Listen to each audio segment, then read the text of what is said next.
Mr. President, we have got to address the issue of Wall Street, and let me make some suggestions as to what we have got to do.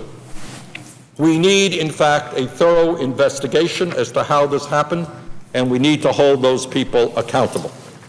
And I hope that we can do that. I think the American people are asking questions, and they are right to demand answers. Thank you. But what we also have got to do is we have got to deal with this issue of too big to fail. And what I have said ever since this financial crisis began, if a financial institution is too big to fail, that financial institution is too big to exist. We need to do exactly what Teddy Roosevelt did back in the trust-busting days, and we need to start breaking up these huge financial institutions. We cannot continue to be held hostage by them, such that if they fail, they take down the entire system with them, so we have to prop them up and bail them out. And I would mention, Mr. President, interestingly enough, that is exactly what they are doing right now in the United Kingdom. Let me quote from the Washington Post, and I quote, "The British government announced Tuesday that it will break up parts of major financial institutions bailed out by taxpayers. The British government, spurred on by European regulators, is forcing the Royal Bank of Scotland, Lloyds Banking Group, and Northern Rock to sell off parts of their operations. The Europeans are calling for more and smaller banks to increase competition and eliminate the threat posed by banks so large that they must be rescued by taxpayers no matter how they conducted their business in order to avoid damaging the global financial system." End of quote, Washington Post. And you know what? Our friends in the UK are doing exactly the right thing to do, and that's what we should be doing. But that's not just my opinion. A growing number of experts, both on the left and on the right, are coming to the same conclusion.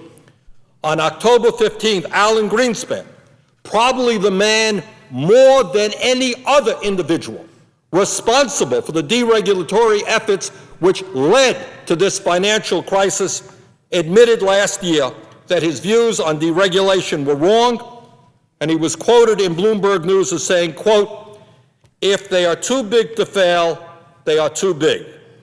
In 1911, we broke up Standard Oil, so what happened? The individual parts became more valuable than the whole. Maybe that's what we need to do, end of quote. Alan Greenspan, the man whose deregulatory leadership helped create this disaster, now perhaps understands that that whole philosophy of deregulation, letting big banks do whatever they want, letting them merge with insurance companies, maybe that was not quite right. Former Fed Chairman Paul Volcker, who has advised the Obama administration, supports breaking up big banks so that they no longer pose systemic risk to the entire economy. According to a recent article in the New York Times, Volcker said, and I quote, "People say I'm old-fashioned, and banks can no longer be separated from non-bank activity. That argument brought us to where we are today," end of quote. Paul Volcker, absolutely right.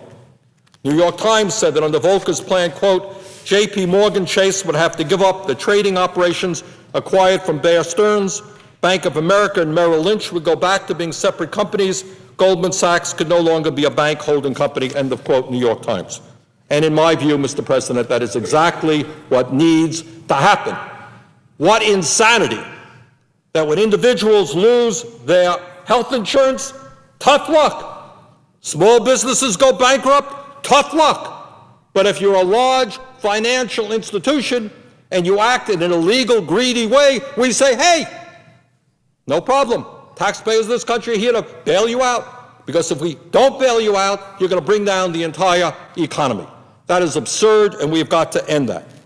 Robert Reich, President Clinton's former labor secretary, has said that, quote, "No important public interest is served by allowing giant banks to grow too big to fail. Wall Street giants should be split up and soon," end of quote. And I agree with former Secretary Reich.